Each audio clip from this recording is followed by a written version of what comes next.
Здравствуйте! Представляем вашему вниманию видеообзор двигателя автомобиля BMW X1 2012 года выпуска. Объем двигателя 1,8 литра.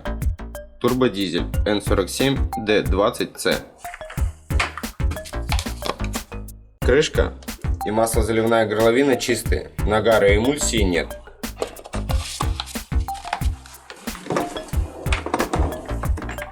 Замер компрессии.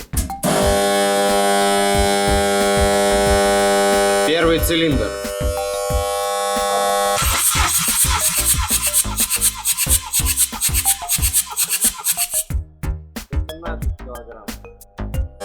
Второй цилиндр.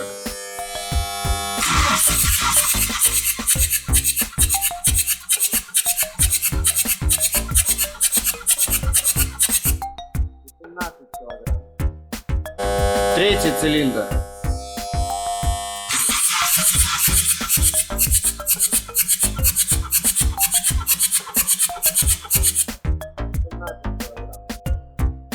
Четвертый цилиндр.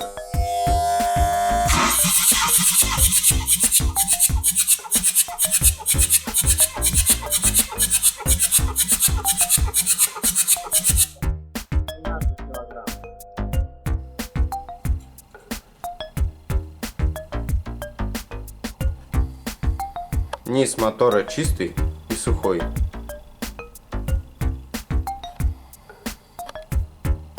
Видимых дефектов на двигателе нет.